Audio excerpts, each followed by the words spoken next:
Schnarchcamp: Warum ist der Dschungel dieses Jahr so lahm?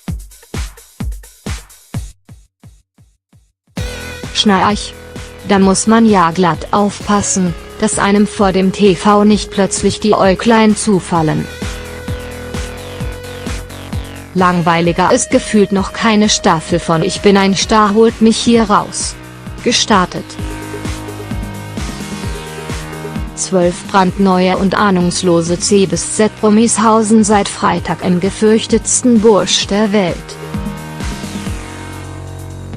Doch irgendwie will das Dschungelspektakel bisher nicht richtig in Fahrt kommen. Warum? Wir nehmen das Camp des Grauens genauer unter die Lupe. Die Kandidatenjünger war eine Ausgabe des beliebten Formats noch nie. TV-Stars wie Bachelorette erstplatzierter David Friedrich, 28, Rosenjägerin Katja Wiedes, 29, Castingshow-Paradiesvogel Daniele Negroni, 22, und Co. drücken den Altersdurchschnitt auf sagenhafte 39,4 Jahre. Da sollte doch eigentlich Trubel angesagt sein.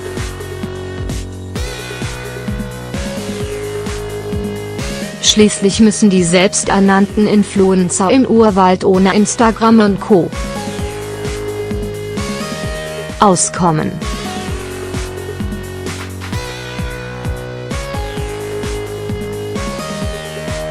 Da bleibt bekanntlich jede Menge Zeit für ernste und emotionale Gespräche am Lagerfeuer.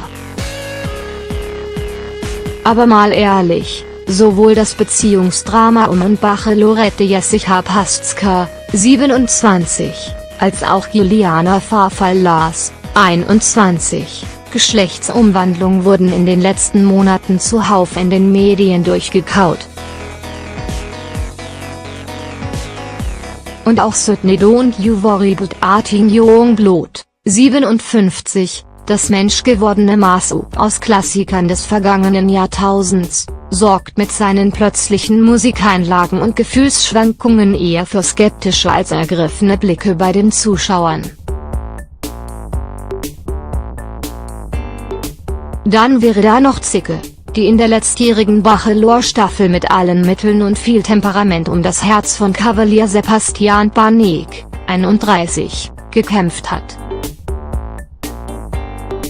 Doch im Camp setzt die eher auf Mund halten statt Klappe aufreißen. Und wo ist eigentlich Spaßvogel mit seiner glitzernden Klobrille? Ihn und sein Utensil scheint das australische Grün verschluckt zu haben. Der einzige, der bislang auffällt, Matthias Mangiapane, 34, und sein Maiskolbenbadestrampler. Traurig, aber wahr. Die Jokes geht Sonja Ziegler, 49, und Danielle Hartwig, 39, langsam der Stoff aus? Schon in den vergangenen Staffeln mangelte es dem Gastgeberduo an Originalität und Frische. Auch dieses Jahr blieben die großen Kracher bislang aus. Bei den Sprüchen über die Kandidaten, die neuerdings nicht selten unter die Gürtellinie gehen, kämpfen die Zuschauer eher mit Verwirrung und Fremdscham und erfreuen sich weniger an seichtem Entertainment und Lachflass.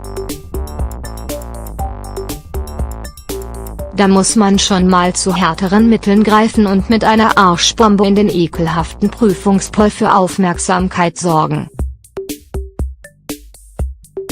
Traurig nur, dass selbst der unspontan wirkte. Und dann klammerte sich der nasse Pudel Daniel auch noch an Bitte aufhören. Die Prüfungen alles schon gesehen, über alles schon geekelt. Gleich in der ersten Folge des diesjährigen Trash-Horrors verpulverte RTL sämtliche Munition, die bei den Zuschauern wenigstens die kleinste Regung ausgelöst hätte.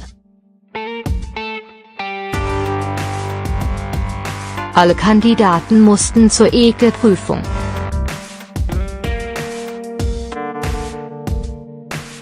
Kamelhirn, Kakerlaken-Cocktail oder Krokodilpenis in Zeiten von Schamhaarkleidern, Sandurteien und Co. Kann das wirklich niemanden mehr schocken?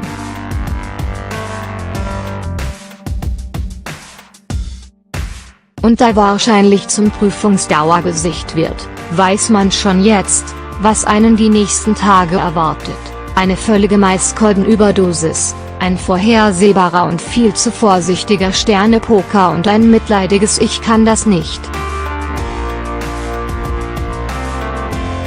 Ich habe Angst."